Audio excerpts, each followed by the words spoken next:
In this section, we're going to be solving literal equations for the variables.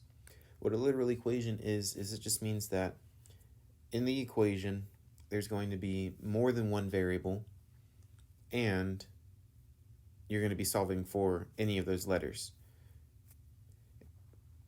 It'll always tell you which one to solve for, though. Well, at this level, it'll tell you which one to solve for.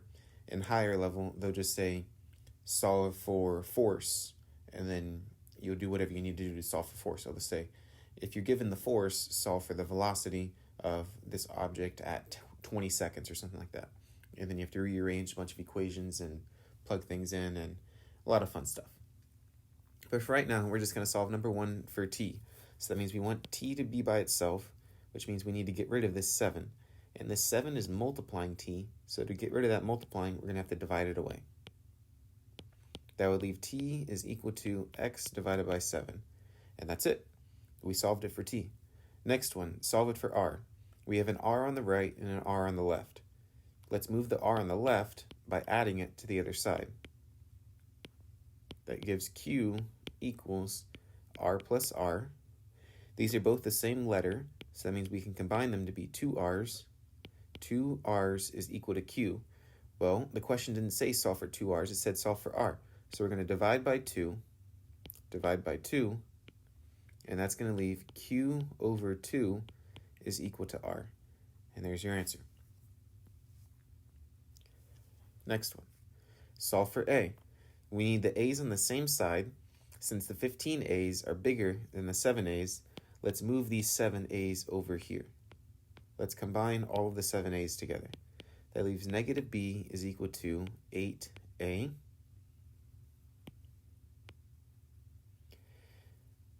We have 8 times a, or just called 8a.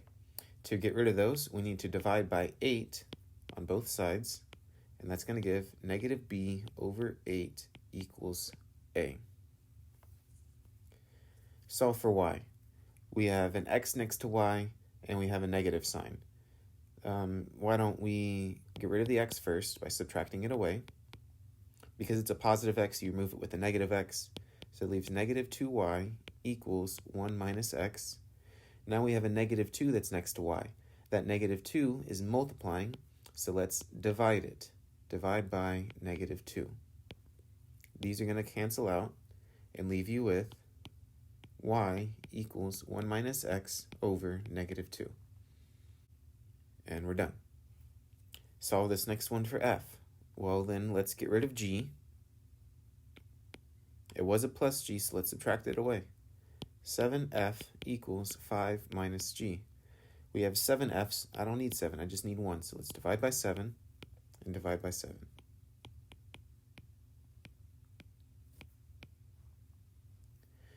Another option whenever we're doing the divide by 7 is you could write that 7 dividing each one separately. You could separate the division if you wanted to.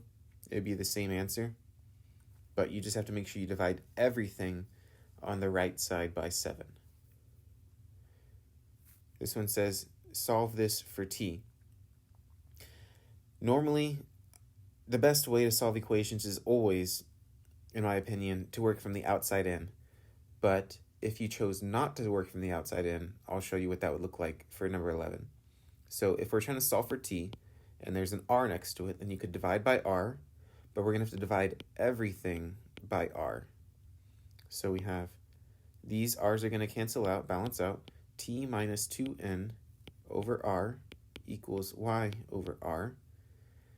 Then the next thing that's next to the t is 2n divided by r, and that's a negative, so let's add it to the other side. Plus 2n divided by r. These two are going to balance out. Plus 2n divided by r, and these two are going to combine together because they have the same denominator, so that we have t equals y over r plus 2n over r, which is equal to y plus 2n divided by r.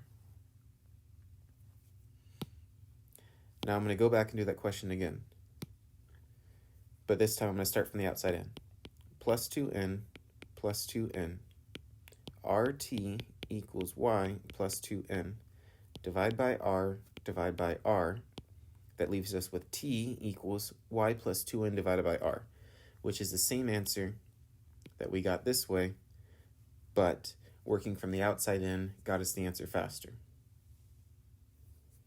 And in a less complicated way too. Solve for n. So then let's remove the farthest thing from n, which is 4f. Kn equals 9v minus 4f. We have kn. I just want n. So this k is multiplying. To remove it, we're going to divide.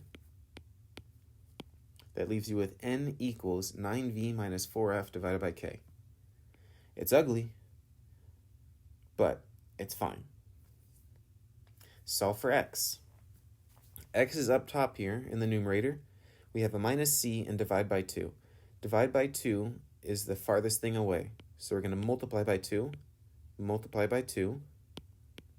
X minus c equals 2 times d. Remember, whenever you have a number and a letter, you always want to put the number first and then the letter second. Next step, add the c.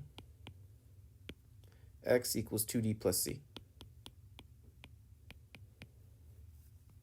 Solve this for p. Working from the outside in, we're going to multiply by 5. P plus 9 equals 5r. We're going to subtract 9. P equals 5r minus 9. Next question. We have a box, solve it for h. V equals LWH. We want h to stay, which means we need to remove the L and the W. And what are those L and W's doing? They're multiplying. So to remove them, we're going to do the opposite, which is divide. V over LW equals h, because these ones balance out. LW divided by LW means just h. If the height is 50, the length is 10, and the width is 2, what is the height? So they know the volume is 50.